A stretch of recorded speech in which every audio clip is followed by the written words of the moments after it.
के आक्रमण में उनके युद्ध की कला का प्रयोग जो लंका कांड में हम देखते हैं वो हमारे जीवन का सत्य है और गीता के उस सूत्र का हमें यहाँ साकार रूप दिखाई दे।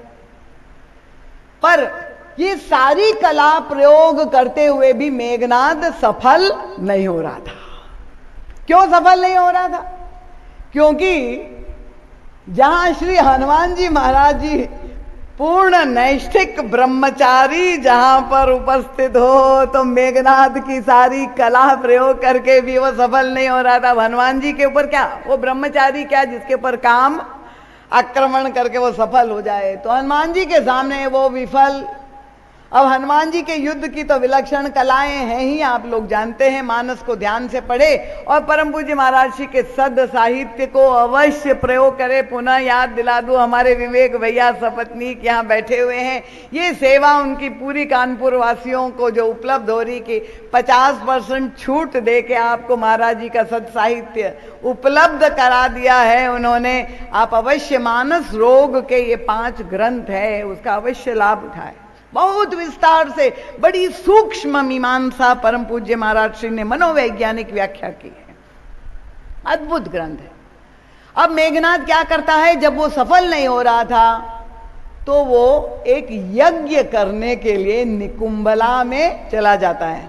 जानते हैं ना रामायण की कथा। और जब वो यज्ञ करने के लिए चला जाता है तो विभीषण के पास गुप्तचरों ने आके समाचार दिया और विभीषण जी आकर के प्रभु से निवेदन करते, मेघनाद मख करई अपावन खल मायावी देव सतावन। प्रभु आप सावधान हो जाइए, मेघनाद यज्ञ कर रहा है, निकुंभला में जाकर के बैठा है यज्ञ स्थल पर, और अगर उसका यज्ञ पूर्ण हो गया तो ये दुष्ट कभी नहीं मरेगा। विभीषण जी ने प्रभु से कहा। और तब प्रभु ने क्या आदेश दिया, लीला तो आप जानते ही त्रेता युग की। प्रभु ने तुरंत लक्ष्मण जी को आदेश दिया, लक्ष्मण जा करके मेघनाद के यज्ञ को ध्वंस कर दो, उसके यज्ञ को नष्ट कर दो। अब प्रभु की इन सब लीलाओं को अगर आप उस संकेतों के साथ नहीं समझेंगे तो कोई नासमझ व्यक्ति जिसकी समझ इतनी गहरी नहीं है वो यही कहेगा, कल तो दीदी माँ ने कहा कि विश्वामित्र जी ने कहा, रामभद्र जहां जहां संसार में यज्ञ होगा वहां तुम्हें यज्ञ के पुरुष के रूप में संरक्षण करने के लिए जाना होगा। तो भगवान तो यज्ञ के संरक्षक हैं और आज दूसरे दिन कथा में दीदी माँ ने कह दिया कि प्रभु ने आदेश दिया कि मेघनाद का यज्ञ नष्ट कर दो। ये कैसी बातें सुनाते हैं। इसलिए मैं आप लोगों से बार बार अनुरोध करती हूं कि हमारे इन सनातन धर्म के निचोड़ को, जिसमें रामचरितमानस में गोस्वामी तुलसीदास जी ने हमें कैप्सुलेटेड फॉर्म, एनकैप्सुलेटेड फॉर्म, पूरे शास्त्र, पूरे वेद, पूरे पुराण पढ़ने की जरूरत नहीं, 6 शास्त्र सब ग्रंथन को रस, ये कैप्सूल हमें ऐसी दे दी, उसमें हमें सारे जीवन दर्शन एक साथ मिल जाएंगे।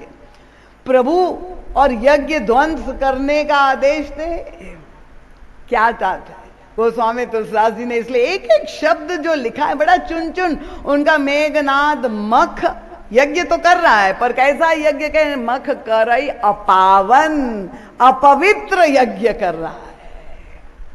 और ऐसे अपवित्र यज्ञ को नष्ट करना ही चाहिए, क्योंकि अगर ये दुष्ट राक्षस प्रकृति के नियमों को जान करके सिद्धि प्राप्त कर ले तो उन सिद्धियों का दुरुपयोग कर सकते।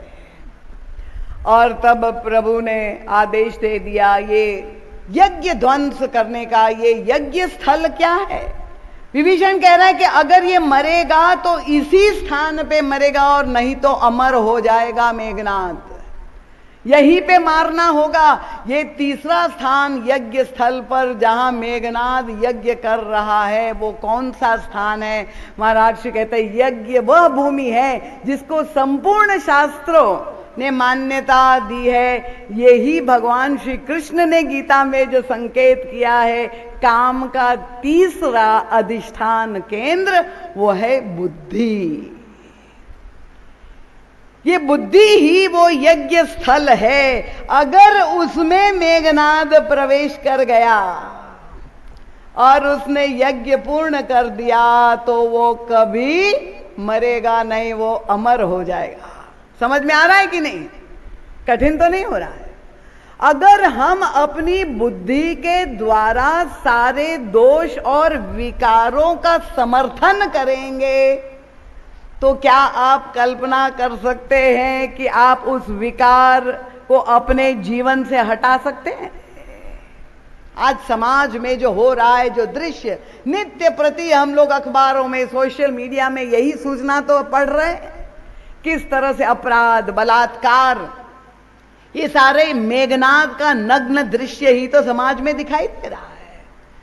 तो यज्ञ शाला में, निकुंभला की भूमि में जब मेघनाद यज्ञ करने लगता है तो भगवान लक्ष्मण जी महाराज को पहुंचाते।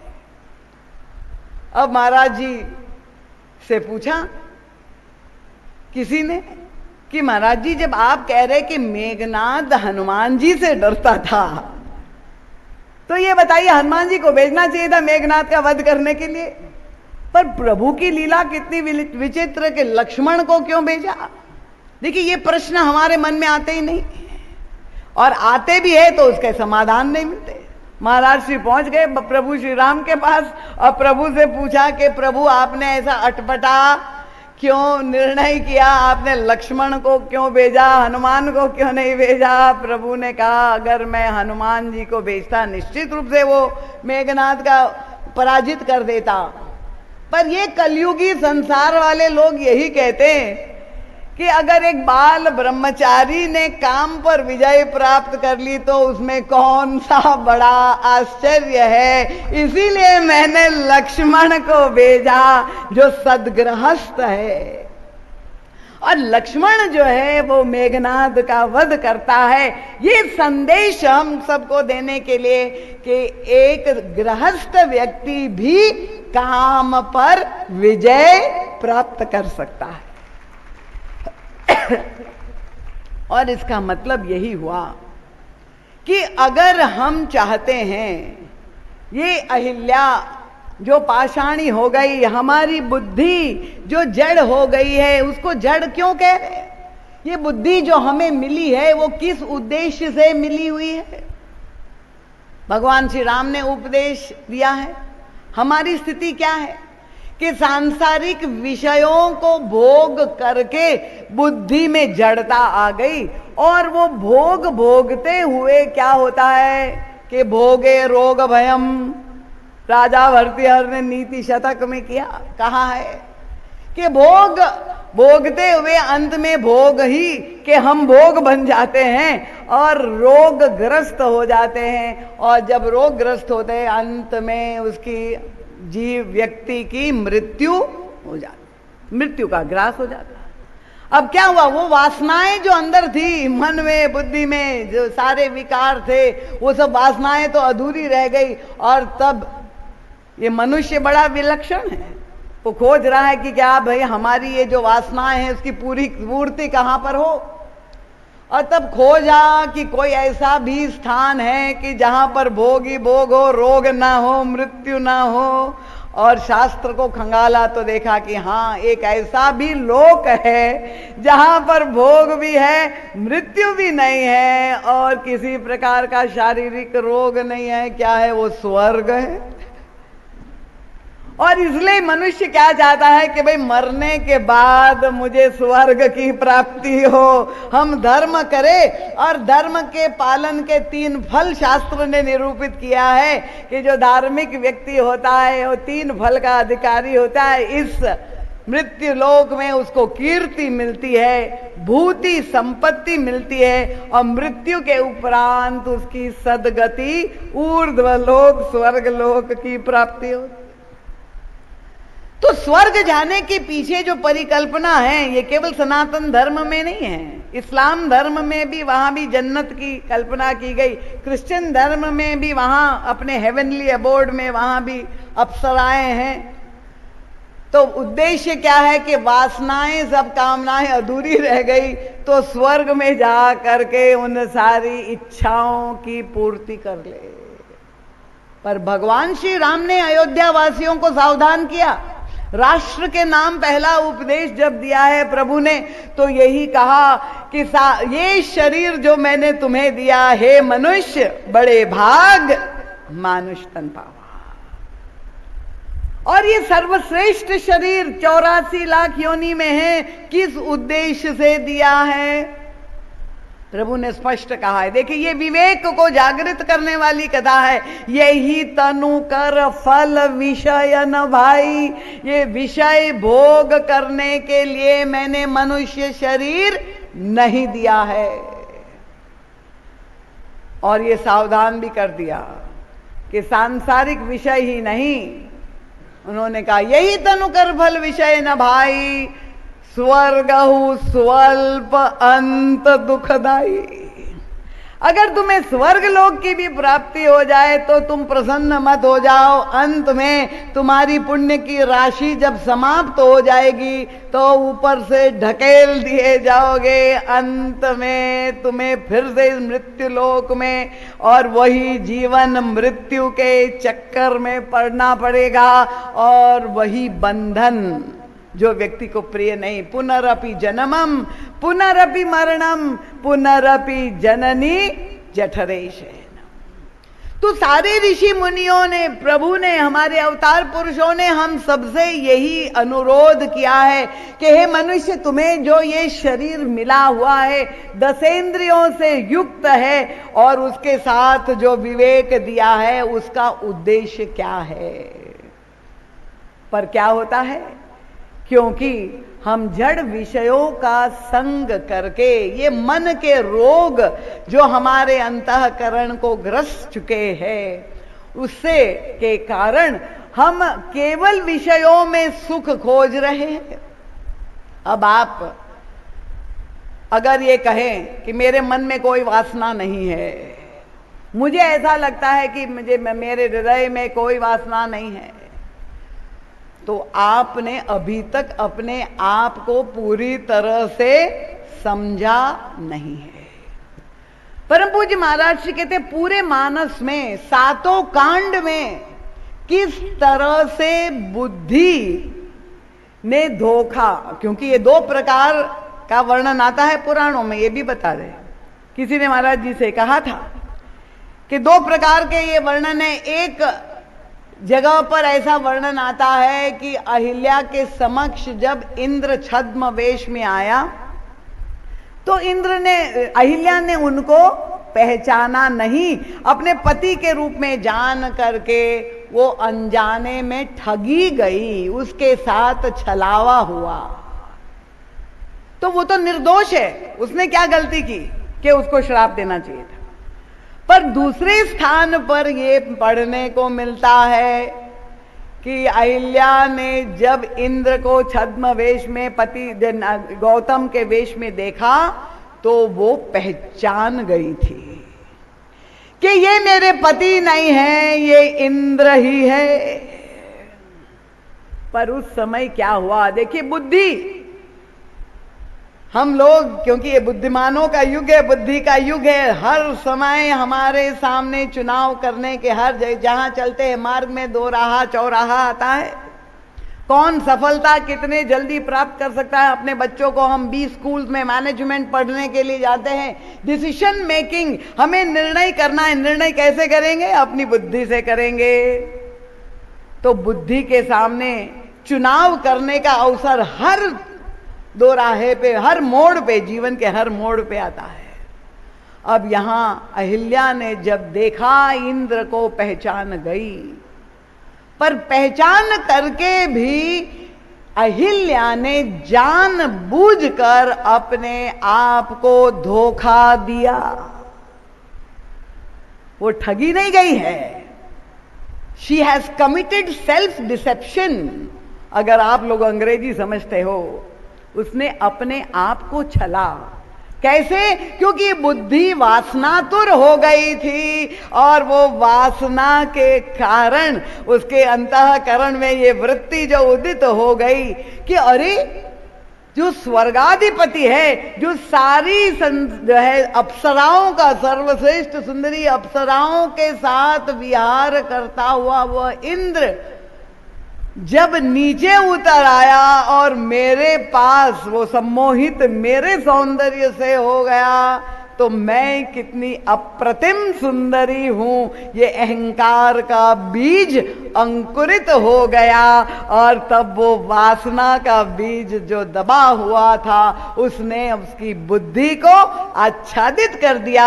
उसने जानबूझ के अपने को धोखा दे दिया कि ये तो मेरा पति है, उसका निमंत्रण स्वीकार करना ये मेरा धर्म है। और इस तरह से हम धर्म की आड़ में सारे अधर्म करते ही रहते हैं। मनुष्य अपने आप को ठगता ही रहता है। तालियां बड़ी कमजोर है। यही गोस्वामी तुलसीदास जी हम सबको चैतन्य करने के लिए कहते हैं, सहस सिलाहू ते अति जड़ मती बाई है।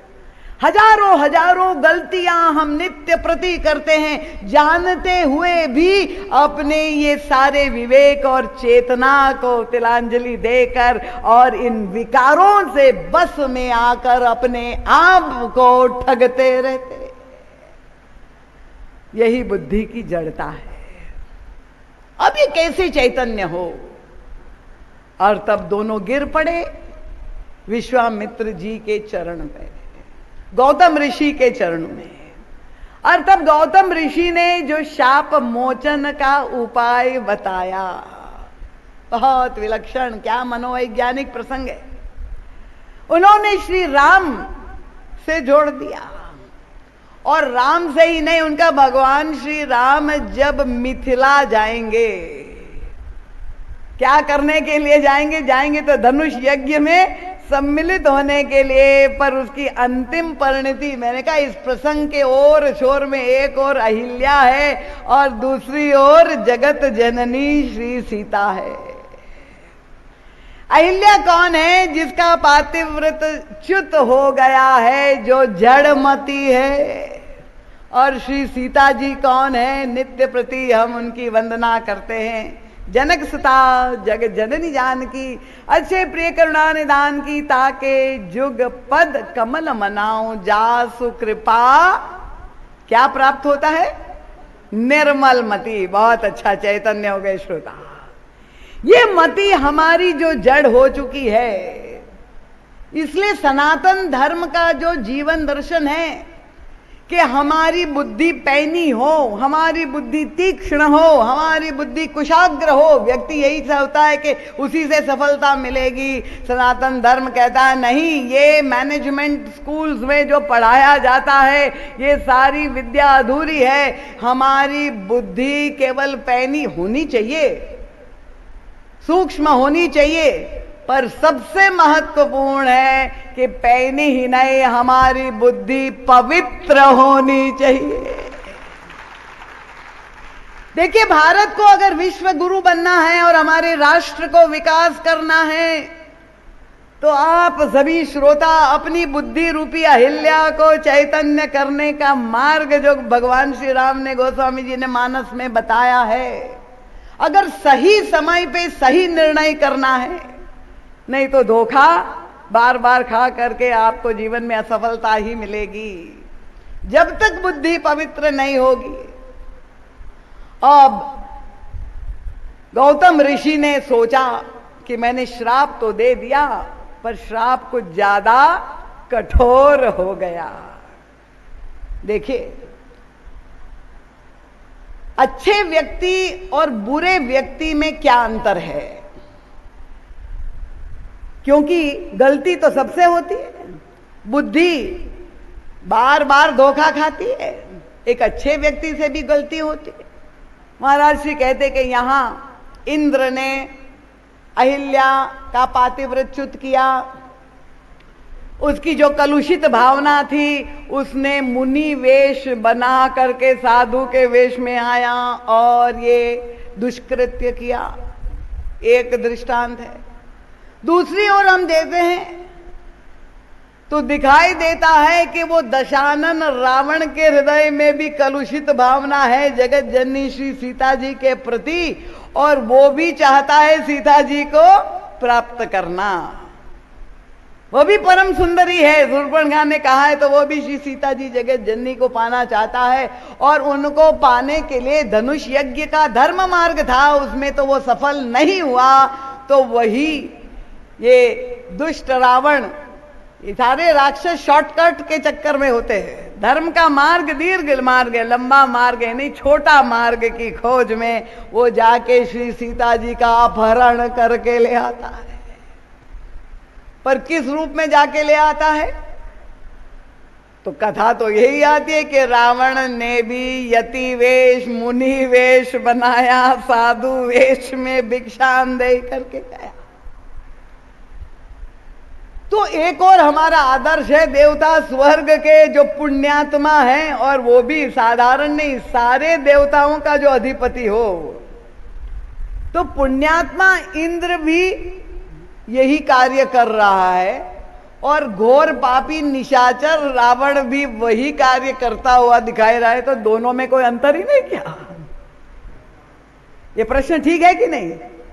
आना चाहिए कि नहीं हमारे मन में कि अगर इंद्र भी साधु वेश अपना रहा है और रावण भी साधु वेश में ही ये कर रहा है, कार्य अपहरण कर रहा है, तो फिर दोनों में अंतर, एक की पूजा क्यों और एक की निंदा क्यों? फिर तो हम रावण की पूजा ना करें।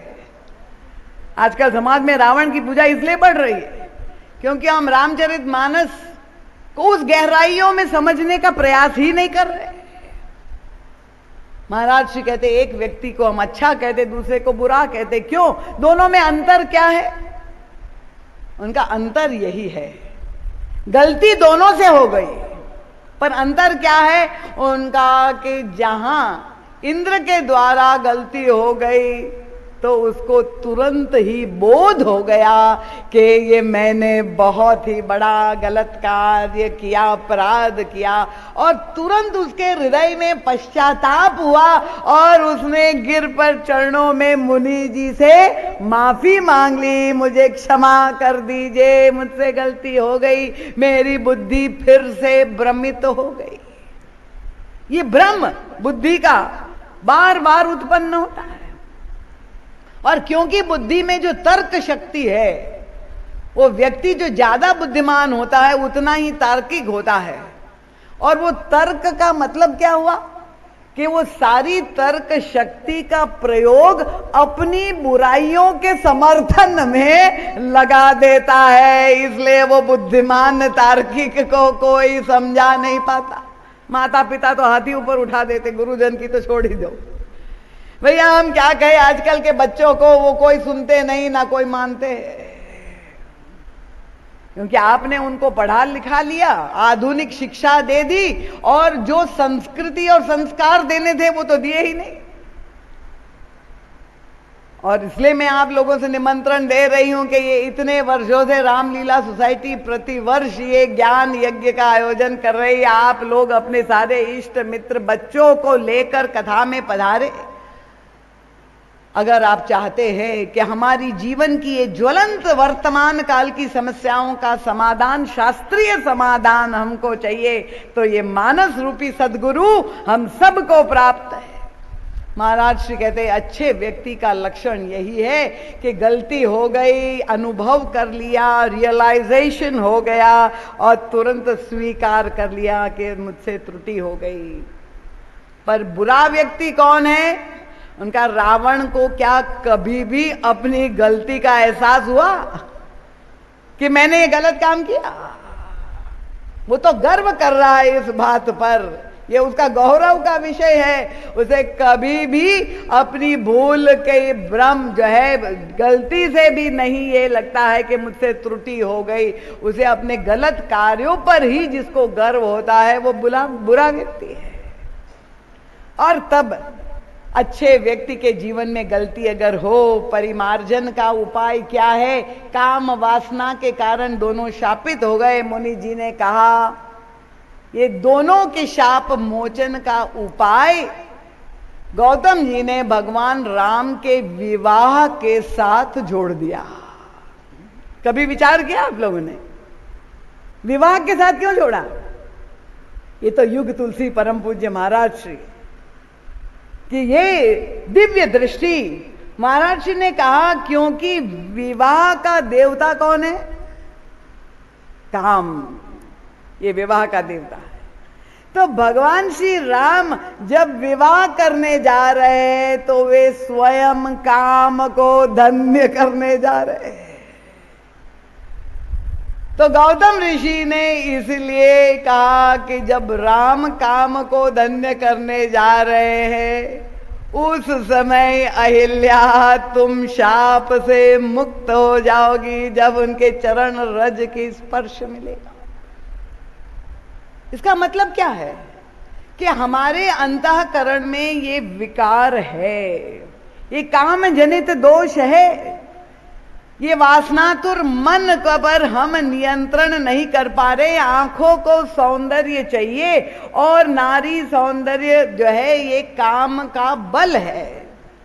अब आप कथा में सुन करके कहते रहिए अरे ये तो क्षणिक है, नश्वर है, क्षण मंगुर है। ज्ञानी जी कह रहे ये मिथ्या है, ब्रह्म सत्यम जगन मिथ्याम, ये सब मिथ्या है। आप रूप को मिथ्या कहते रहे और एक दिन रूप आके आपको ठग लेगा।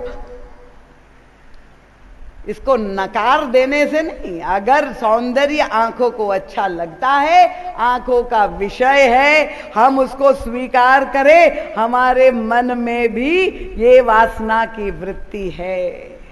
पर भक्ति शास्त्र कितना सुंदर उपाय निकालता है। उनका एक व्यक्ति कामी कैसे होता है? सौंदर्य का प्रेमी है और सौंदर्य खोज खोज के, क्योंकि नया नया सौंदर्य उसको चाहिए, इस तरह से वो व्यभिचारी हो जाता है। और कामी व्यक्ति सुंदरता का प्रेमी है और काम सौंदर्य खोजते हुए संसार में वो कामी हो जाता है। और वही व्यक्ति, दूसरा व्यक्ति जो वास्तव में सुंदरता का खोजी है, जब सांसारिक सौंदर्य की क्षणभंगुरता को वो समझ जाता है और परम सुंदर की खोज में लग जाता है, तो परम सुंदर कौन है? श्री राम तक वो पहुंच जाता है और तब वो राम को प्राप्त। वृत्ति वही है।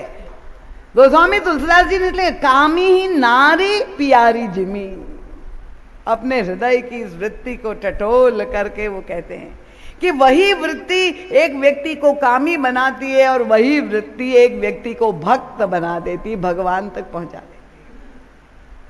अब अहिल्या मार्ग में पड़ी हुई है और प्रभु कथा जो है पूछ रहे हैं विश्वामित्र जी से। तो मुनि जी ने व्यंग किया, विनोद में कहा कि रामभद्र तुम जा रहे हो मिथिला की ओर, जहां तुम्हें वो निर्मल मति देने वाली प्राप्त होने वाली है, पर पहले अहिल्या का उद्धार तो करो। जब ये जड़मति चैतन्य होगी तब तो निर्मल मति में परिणित होगी। अब क्या कथा गुरु ने सुनाई, किस तरह से आचार्य संत और सद्गुरु प्रभु को प्रेरणा देते हैं। देखिए अहिल्या में कोई सामर्थ्य नहीं है, वो तो पूरी तरह से असमर्थ जड़ हो गई है। कोई साधन कर सकती है, कोई जप, कोई तप, कोई नियम, कोई साधन कर सकती है, वो तो पत्थर हो गई है। और तब कितना सुंदर आशा का संदेश हमें प्राप्त होता है। यह अहिल्या प्रसंग हम सबके जीवन में क्यों इतना स्पर्श करता है कि स्वयं संत और भगवंत दोनों ने निर्णय कर लिया। देखिए यह है करुणा हृदय में प्रभु के, और संत कैसे प्रभु के हृदय में करुणा का संचार करते हैं। प्रभु ने प्रश्न किया, जिज्ञासा व्यक्त की, पूछा, मुनि शिला प्रभु देखी। और तब ये क्या उद्देश्य था, विश्वामित्र जी समझ गए कि ये अहिल्या तो कोई भी भक्ति कर नहीं सकती, भगवान को प्राप्त अवश्य करना चाहती है, हृदय में भाव तो है पर सामर्थ्य नहीं है। और तब ये प्रथम भगति संतन कर संगा कर सकती है क्या? अब पत्थर का चल करके जाएगा? आप लोग तो चल करके यहां तक आए, इतने दूर से उन्नाव से कोई आया, कोई कल्याणपुर से आया, यात्रा करके आप लोग यहां तक आए। प्रथम भगति संतन कर संगा, पर ये तो संतों का संग नहीं कर सकती, तो संत ने ही निर्णय कर लिया कि हम ही स्वयं उनके पास चले जाते हैं, उनको धन्य कर देते। पहली भक्ति पूरी हो गई। दूसरी भक्ति मम कथा प्रसंगा, भगवान की कथा सुनना, ये दूसरी भक्ति है। भगवान श्री राम उवाच, शबरी जी से कहा, अब कथा कौन सी अहिल्या सुन सकती है, वो तो पूरी पाषाणी है। और तब प्रभु ने कहा कि अगर मेरी कथा सुन करके जीव का उद्धार होता है तो मैं जिसकी कथा सुन लूं, क्या उसका उद्धार नहीं होगा? उन्होंने गुरुदेव से कहा, सकल कथा पूछा मुनि शिला प्रभु देखी, सकल कथा मुनि कहे विषय की। प्रभु अहिल्या की कथा सुनते हैं। प्रभु करुणा करने के लिए व्याकुल है, कृपा करने के लिए व्याकुल है। और तब दूसरी भक्ति भी यहां पर घटित हो जाती। और फिर प्रभु से अनुरोध किया, गुरुदेव ने, मेरा ध्यान घड़ी की ओर चला गया कि समय बहुत अधिक हो गया है, अभी कथा के 7 दिन शेष है। प्रभु से अनुरोध किया कि रामभद्र, वो उसके हृदय में जो आकांक्षा है उसको वो तुम उन पर कृपा करो। और महाराज श्री ने जब ये सुना कि सारे संसार के व्योम में जितने महापुरुष संत तपस्वी योगी मुनि हुए, उन सारे संतों की भीड़ में जो सबसे पुरुषार्थी महात्मा, जो कर्म और पुरुषार्थ में विश्वास करने वाला है, वो विश्वामित्र कह रहा है, कृपा करहु रघुवीर।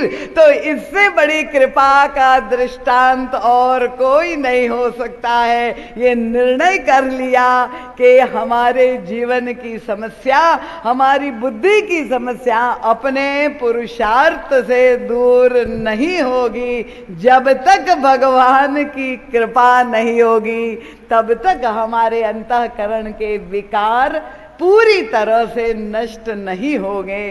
तब तक भगवान, भक्ति और अंतःकरण की रसमयता, जीवन में वो पूर्ण शांति प्राप्त नहीं होगी जब तक हमारी मति परम पवित्र ना हो जाए, निर्मल मति ना हो जाए। तो ये निर्मल मति देने वाली श्री सीता जी की यात्रा में जड़ मति रूपी अहिल्या का उद्धार हो जाता है। और इस कथा के अंतराल में और